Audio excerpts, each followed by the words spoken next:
Good news! Central Americano MBBS just 34 lakhs. Columbus Central University. నమస్కారం, welcome to I dream. నేను మీ విజిత. అందంగా ఉండాలని ప్రతి ఒక్కరికి ఉంటుంది. ముఖ్యంగా ఆడవారంటేనే అందం. ఆడవారి అందరికీ కూడా అందం పైన చాలా మక్కువ ఉంటుంది. అయితే అందంగా ఉన్నాము అనంటే ఆ ఆనందం వేరు, మహదానందంగా ఉంటుందండి. అయితే ప్రతి ఒక్కరు కూడా ఈ మధ్య కాలంలో ఎవరికి తోచిన విధంగా వాళ్ళు ఇంట్లో చిన్న చిన్న టిప్స్, ఆ చిట్కాలు పాటిస్తూ అందంగా ఉండటానికి, వాళ్ళ అందాన్ని రెట్టింపు చేసుకోవడానికి మెరుగులు దిద్దుకుంటూనే ఉన్నారు.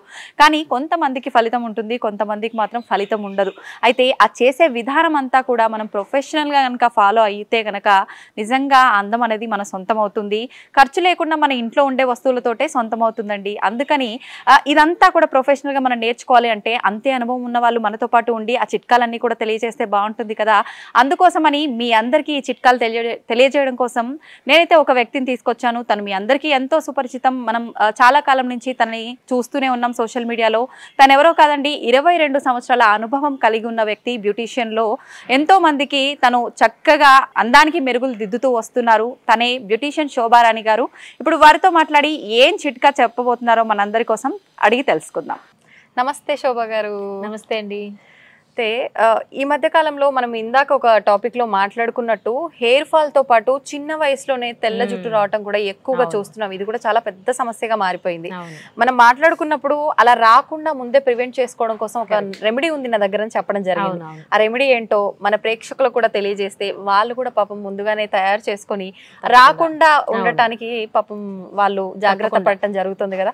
అందుకని ఇప్పుడు ఆ రెమెడీ చూపించేసేయండి. తప్పకుండా. సో జనరల్గా ఏంటంటే వైట్ హెయిర్ అనేది ఇదివరకు రోజులతో కంపేర్ చేస్తే 40+, 50+ అప్పట్లో వాళ్ళకి వచ్చేది కదా. సో ఇప్పుడు ఏంటంటే మనకి 13, 14 అంటే టీనేజ్ నుంచి వైట్ హెయిర్ వచ్చేస్తుంది. రీజన్స్ ఏదైనా కావచ్చు, స్ట్రెస్ అవ్వచ్చు, పొల్యూషన్ అవ్వచ్చు, హెరిడిటరీ అవ్వచ్చు, ఏదైనా అవ్వచ్చు, గ్రే హెయిర్ వచ్చేస్తుంది. గ్రే హెయిర్ వచ్చిన తర్వాత నానా ఇబ్బంది పడి కన్నా రాకుండానే ఒక మంచి ఆయిల్ ప్రిపేర్ చేసుకోవచ్చు. మీరు వచ్చిన తర్వాత చాలా కష్టం అన్నమాట. సో ఆయిల్ ప్రిపేర్ చేసుకోవచ్చు. అది ఏంటి అంటే ఆయిల్ చెప్తాను. ఆయిల్ కి రీప్లేస్ ఏదైనా ఉంటుంది అన్నమాట. ఇప్పుడు ఇది బాదం ఆయిల్ యూజ్ చేసుకోవచ్చు, కోకోనట్ ఆయిల్ యూజ్ చేసుకోవచ్చు నేను చెప్పేది ఇప్పుడు. లేదంటే క్యాస్టర్ ఆయిల్ అంటే ఆముదం ఇంకా బాగా పనిచేస్తుంది. అంటే ఇదివరకు రోజుల్లో చూడండి, చాలా మనం పాతకాలంకి వెళ్తే ఆముదం ఒక్కటే అప్లై చేసుకునేవారు వాళ్ళు. కానీ బాదం ఆయిల్ గానీ ఆముదం గానీ చాలా జిడ్డుగా అనిపిస్తాయి అంటుంటారు కదా. జిడ్డుగానే ఉంటుంది. దాని బదులు కొబ్బరి నూనె వాడితే రిజల్ట్ కొబ్బరి నూనె వాడచ్చు హ్యాపీగాను. కానీ అన్నిటికన్నా క్యాస్టర్ ఆయిల్ అయితే మనకి జిడ్డుగా ఉన్నా సరే దానికి వర్కింగ్ మనకు కావాల్సిన బ్లాక్నెస్ కదా. అవును. సో గ్రే హెయిర్ కంట్రోల్ అవ్వాలంటే ఫస్ట్ మనకి క్యాస్టర్ ఆయిల్ ఉపయోగించాలి. ఇప్పుడు సింగిల్ గా ఒకటే ఆయిల్ ఉపయోగించాలా? చాలా మంది ఆయిల్ ప్రిపేర్ చేసేటప్పుడు అది కొద్దిగా ఇది కొద్దిగా ఆముదం కొంచెము, కోకోనట్ ఆయిల్ కొంచెం అలా మిక్స్ చేస్తుంటారు కదా. అలా కూడా చేయొచ్చా? అలా కూడా చేసుకోవచ్చు. సో ఇప్పుడు నేను చెప్పేది ఏంటంటే ఈ రోజు మనకి కోకోనట్ ఆయిల్ గానీ, బాదం ఆయిల్ గానీ, క్యాస్టర్ ఆయిల్ గానీ ఏదో ఒకటి మనకి ఒక 250 ml తీసుకోండి. ఓకే. స్టవ్ మీద పెట్టి బాయిల్ చేస్తారు. డైరెక్ట్ బాయిల్ చేస్తారు. తర్వాత మెంతులు చూడండి, ఇవి మెంతులు రోస్ట్ చేసిన మెంతులు, నార్మల్ మెంతులు కాదు, బాగా రోస్ట్ చేసిన చూడండి, బ్లాకిష్ కలర్ లో ఉన్నాయి. మనం మామూలుగా పల్లీలు అవి వేయించినట్టుగా వేయించాలా కడాయిలో? ఇది ఇంకా రోస్ట్ మార్చేసేయాలి. హై ఫ్లేమ్ లో పెట్టేస్తే అయిపోతుంది. పెట్టి మొత్తం మార్చేయాలి అంతే. నిజంగా అంటే మనం ఏదైనా చేయాల్సిన దానికంటే ఎక్కువ చేస్తే దాంట్లో ఉన్నాయని పోతాయి అంటారు కదా. ఇప్పుడు ఇలా మనకు కావాల్సింది బ్లాక్ కావాలి, అందులోంచి మెంతుల్లోంచి వచ్చే బ్లాక్ పౌడరే కావాలి. ఓకే. సో నార్మల్ గా అయితే ఎల్లో కలర్ వస్తుంది కదా, పెద్ద యూజ్ ఉండదు, అది సాఫ్ట్నెస్ కే పనిచేస్తుంది. సో మనకి ఇక్కడ కావాల్సింది గ్రే హెయిర్ కంట్రోల్. అవును. కాబట్టి ఖచ్చితంగా మనకి బ్లాక్ పౌడరే కావాలి. ఓకే. సో అందుకే మెంతులు ఎంత క్వాంటిటీ తీసుకుంటామంటే ఈ బౌల్ ఫుల్ గా తీసుకోండి.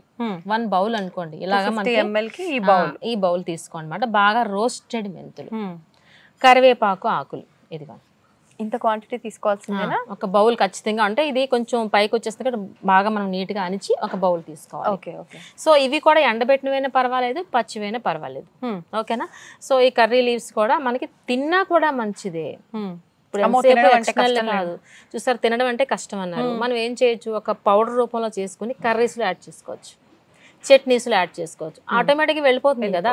మనం జనరల్ గా ఇప్పుడు మనమే ఇలా అన్నాను, పిల్లలు అసలు తినరు. ఇలాగా తాలింపుల్లో పక్కన పెడతాం కదా. సో కరివేపాకు ఇంటేక్ తీసుకున్నట్లయితే మనకి ఎక్స్టర్నల్ గా కూడా మనకి ఆయిల్ వాడుతున్నాం కాబట్టి గ్రే హెయిర్ కంట్రోల్ అవుతుంది. ఓకే, ఇప్పుడు 2 క్వాంటిటీస్ మీకు అర్థమైంది కదా.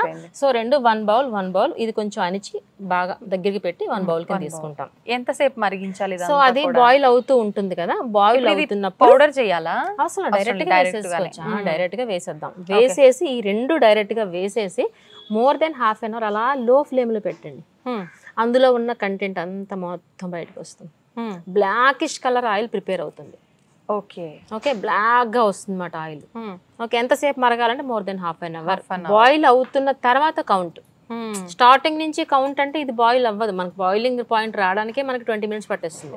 అంటే ఒక 10 నిమిషాలు వచ్చిన తర్వాత హాఫ్ అన్ అవర్ హీట్ వచ్చి బాయిల్ అవుతున్న తర్వాత మనకి half an hour low flame.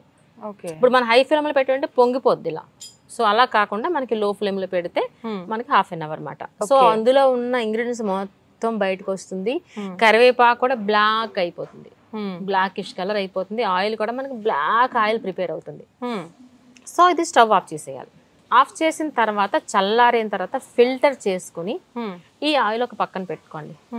At least weekly once అయినా అప్లై చేసుకుంటాం కదా ఆయిల్. పిల్లలకైనా మనమైనా వీక్లీ వన్స్ అప్లై చేసుకున్నప్పుడు ఈ ఆయిల్ అప్లై చేసుకుని చూడండి, గ్రే హెయిర్ అనేది కంట్రోల్ అయిపోతుంది. మామూలుగా కొన్ని ఆయిల్స్ ప్రిపేర్ చేసిన తర్వాత వెంటనే యూజ్ చేయకూడదు, కొన్ని అవర్స్ పక్కన పెట్టాలి అలా అంటారు కదా, గాజు బాటిల్లోనే స్టోర్ చేయాలి. అలాంటి జాగ్రత్తలు ఏమైనా దీనికి అవసరం లేదు. అవసరం 2 ఇంగ్రీడియంట్స్ వాడాను. సో ఇందులో కొంతమందికి ఇప్పుడు నేను ఇందాక చెప్పాను క్యాస్టర్ ఆయిల్ అయితే ఇంకా మంచిది అన్నాను కదా. ఈ క్యాస్టర్ ఆయిల్ తోనే సపోజ్ చేసుకుంటే మంచి రిజల్ట్ వస్తుంది. కాకపోతే స్మెల్ వస్తుంది కదా. మనకి మార్కెట్ లో అరోమా ఆయిల్స్ అని చాలా ఉంటాయి. సో అరోమా ఆయిల్స్ తీసుకుని ఫ్యూ డ్రాప్స్ ఇందులో యాడ్ చేసుకున్నట్లయితే మంచి స్మెల్ వస్తుంది. అసలు క్యాస్టర్ ఆయిల్ అప్లై చేసేమన్నా ఫీల్ ఉండదు.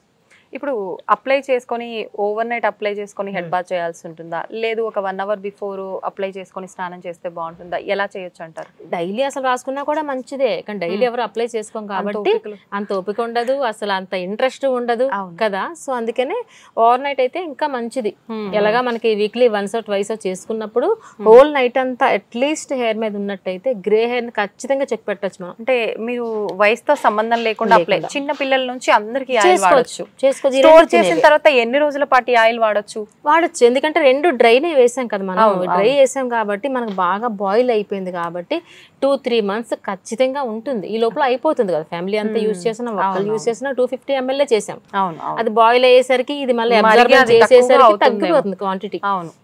ఎందుకంటే మెంతులు కూడా పీల్చుకుంటుంది కదా, కరివేపాకు పీల్చుకుంటుంది, క్వాంటిటీ అలాగా తగ్గుతుంది. అది సరిపోతుంది ఈజీగా. మనకి 3 months వరకు ఉంటుంది, అంతవరకు ఎందుకు సరిపోతుంది కదా. అన్ని రోజులు రాదు కూడా, మనం తక్కువ క్వాంటిటీ చేసుకుంటాం. అందుకే ఎప్పటికప్పుడు చేసుకుంటేనే బెస్ట్. సో అంతేకాకుండా ఇప్పుడు మనకి హెయిర్ ఫాల్ కంట్రోల్ అవ్వాలి అంటే ఎంతసేపు ఆయిల్ అంటే వైట్ హెయిర్ గురించి చెప్పుకుంటున్నాం మనం. అసలు హెయిర్ ఫాల్ కంట్రోల్ అవ్వాలన్నా కూడా ఎవ్రీ టైం నేను చెప్తూ ఉంటాను కదా ఫుడ్, అలానే ఐరన్ రిచ్ ఫుడ్ తీసుకోవాలి. ఐరన్ రిచ్ ఫుడ్ మనకి ఎందులో ఉంటాయి? ఆకుకూరలో ఉంటుంది, మన క్యారెట్లో ఉంటుంది, బీట్రూట్లో ఉంటుంది, నట్స్లో ఉంటుంది, బెల్లం, అలానే ఖర్జూరాలు. ఇవన్నీ ఒకప్పుడు రోజుల్లో తినేవారు కాబట్టి వాళ్ళ హెయిర్ చాలా స్ట్రెంగ్తీగా ఉండేది. ఈ రోజుల్లో ఇప్పుడు ఇవన్నీ మానేసి ఈవినింగ్ పిజ్జాలు, బర్గర్లు ఇవన్నీ వచ్చేసిన తర్వాత బెల్లం ఫుడ్స్ మానేసాం, జంక్ వచ్చేస్తా ఈ బెల్లం ఫుడ్స్ మానేసాం. అవంత బాగా అట్రాక్ట్ చేస్తున్నాయి మరి చేస్తున్నాయి. సో ఆ బెల్లం ఫుడ్స్ తిని చూడండి, హెయిర్ ఫాల్ కంట్రోల్ అవుతుంది కదా, అండ్ మనకి హెల్దీగా ఉంటుంది. సో ఎంత లెంగ్తీ హెయిర్ ఉన్నా గ్రే హెయిర్ ఉంటే కొంచెం ఇబ్బంది పడతారు కదా. ఇలాంటి ఆయిల్ యూజ్ చేసినట్టయితే గ్రే హెయిర్ ప్రాబ్లం అసలు మొత్తాన్ని కంట్రోల్ అయిపోతుంది. వచ్చిన దానికి ఏం చేయలేం, మనం డై అలాగా వేసుకోవాలి, ప్రివెన్షన్ అన్నమాట ఇది. సో ఇప్పుడు హెరిడిటరీ ఉందనుకోండి, వాళ్ళ హోల్ ఫ్యామిలీ అంతా గ్రే హెయిర్ వచ్చేస్తుంది ఎర్లీ స్టేజ్ లో అంటే పిల్లలకి ముందుగానే ఇలాంటి ఆయిల్ ప్రిపేర్ చేసి మనం అప్లై చేస్తే రాకుండా ఉంటుంది కదా, ఇది బెటర్ కదా. అంతే. అంటే మీరు ఆఫ్టర్ వాష్ షాంపూ యూజ్ చేయండి అన్నారు, కానీ ఇప్పుడు వచ్చే ఆ షాంపూస్ కూడా అన్ని కెమికల్ బేస్డ్ షాంపూస్. మనం ఒక మంచి వీడియోలో షాంపూ తయారీ విధానం కూడా చేపిస్తే బాగుంటుందేమో అని ప్రేక్షకుల కోసం చేసి చూపిస్తే తప్పకుండా చేద్దాం. తప్పకుండా చేద్దాం. నిజంగా మీరు చెప్పిన ఈ రెమెడీ మాత్రం అందరికి చాలా యూజ్ అయ్యే రెమెడీ. నిజంగా థ్యాంక్ యూ అండి. Thank you very much. Welcome madam.